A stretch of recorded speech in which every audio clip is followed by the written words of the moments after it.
I can never go back, and I will never go back to how I used to be. I was just willing to just give my life up so easy for something that was so petty or something that wasn't even mine. So, a house that was burnt down 20 years ago, we're gonna build it all over and make it really nice.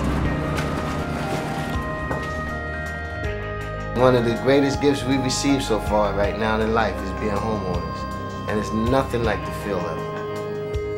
There were mattresses, ties, all kinds of trash. So we cleaned it all out and started a garden. And this is the results.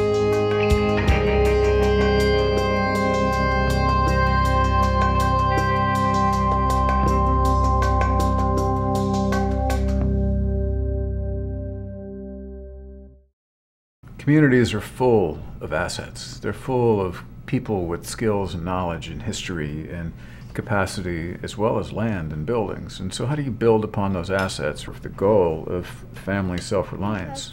I think there's two things that really are important when you think about self-reliance. Respect for people and their ability to change their own lives and maybe the world too. And the other piece of it is that using what you have, not being wasteful, and recognizing that, you know, you have to make use of every asset and every resource. Something that we can tap into. What we do is called community-based participatory neighborhood planning. We work with stakeholders, citizens, residents, business owners in a particular neighborhood to help them to work together, create a vision for the neighborhood, and create a plan. The way they have a park there, we figured we could have the same sort of park-looking area running. And they talk about not just the bricks and mortars of the plan, of the development, but they also talk about the social capital, how the community is going to work together socially. We do need to have viable businesses, community businesses, in all of these neighborhoods. The research side of that is also key. Are we doing a good job is laden with all kinds of interesting research questions that we've been working with Princeton and Rutgers and Penn and College of New Jersey and others to try to answer. We want to understand what is the impact of having that new house? What's the impact on that particular neighborhood where our property value is going up? We have learned that to really affect change, you need a broader policy. You need the whole region to solve the problems. All of Central Jersey needs to be working together to make sure affordable housing is fairly spread throughout the region. Our mission really is to improve community health and the physical environment of Trenton and the larger region. Our department includes community gardening. Now we support over 40 gardens in the city. They bring communities together. People come out on the street. They are working together. It provides really important green space in a city that has too little of it. We saw a need to raise awareness and understanding about nature in the city, and that led us into the start of the environmental education program. It has been sort of a tradition of environmental education, that what you would do is grab a group of kids from the city, take them out to a beautiful, pristine area, say, this is the environment, and then return them back to their neighborhood. That gives them the message that their neighborhood isn't the environment or isn't related to that.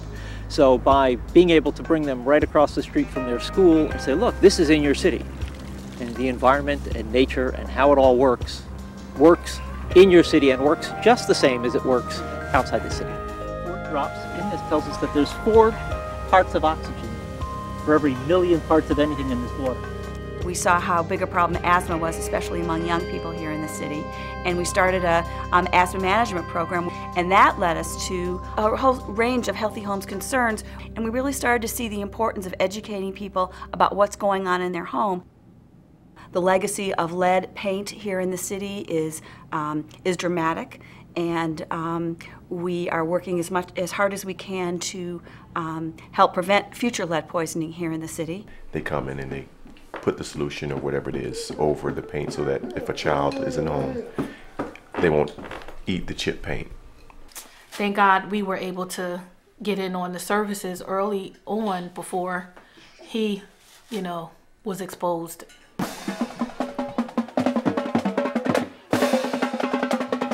This is our second annual Trenton Spirit Walk here in Cadwalder Park, and the whole project is been put together to get people in Trenton to walk more. small kick to the front. Kick it out. Low. We're also organizing walking groups throughout the city at various faith locations, civic groups, any group that wants to organize a walking group, we're working with them.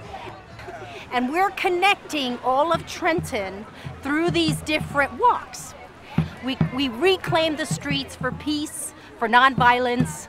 We tell the gangs that want to recruit our kids, no way. Maybe two components to this idea. You could, accumulating money can help you meet your goals, buy a house. Oz introduced me to the Home Buyers Program.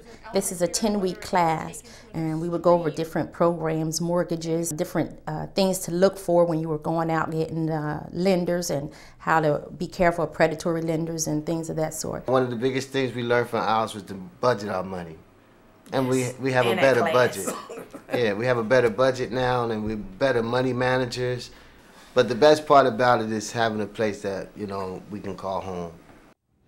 In the Financial Self-Reliance Department, we offer home ownership training and counseling, financial literacy, individual development accounts, which are match savings accounts for home ownership, post-secondary education, and business development. And we also offer microbusiness training and lending. She did a little bit of a spin on the market research. What I'm hoping was competition, but she took on the friends and family. I think it goes along with what ILS does, which is, you know, providing opportunities, providing assets, and then giving people tools to live out that dream, whether it's home ownership or microbusiness or education. Get it out there, and can it compete? Can it stand on its own with the rest of the competition? Over time, we've developed two approaches to creating housing for first-time home buyers.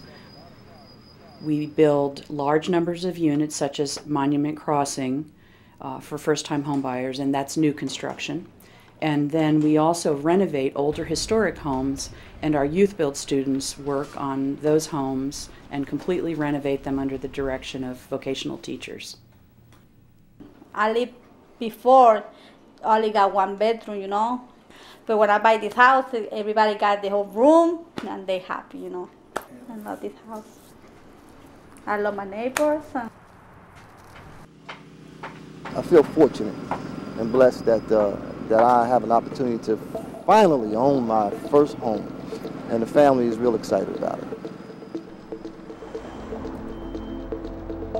We're rebuilding 3-story masonry homes that are basically piles of rubble with trees growing through them, and the kids get a real big sense of accomplishment when they put them back together and they see people living in them. We're reconstructing the house. Like, we're remodeling it, we gut it out, dispose of the trash, and like rebuild it.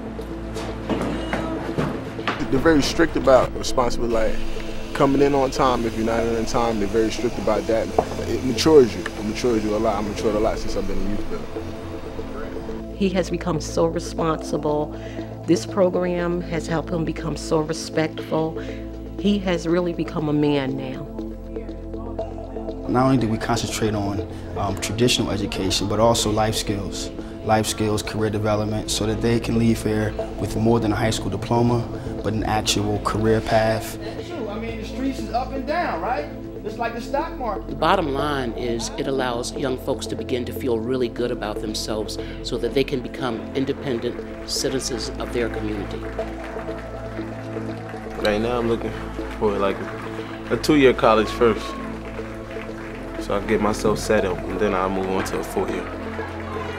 So I was just so happy that I graduated. I never thought it would happen. I put them through so much. I had all this potential, but I didn't know how to use it. You know, looking at where we are now after 25 years, we have learned so much, and we have a great opportunity. We have a great opportunity to really teach other people what we've learned. Our next step as an organization into this, into our new facility, it will enable us to have what we're calling a Community Action Research and Design Center, and this will give us a facility to do that research and teaching, and we're very excited about that next phase. The goals that I'm reaching for right now, hopefully I can touch them. hopefully I can taste them real soon, and it just keep me focused. So I know that there's more in my future, a whole lot more. I became involved in ISLES because I'm so impressed with the wide array of programs that we're offering, and the way that we're touching individuals and the communities. It is a privilege to be involved with the organization. Individuals are able to find the tools to live in better houses, to open businesses, to just really realize their dreams, and that's something we want for ourselves, but we also want for our neighbors. Poverty is not unique to Trenton. Kids in crisis are not unique to Trenton. And ISLES is positioned to be a beacon to those efforts outside of Trenton, and that's very much part of what is in ISLES' future.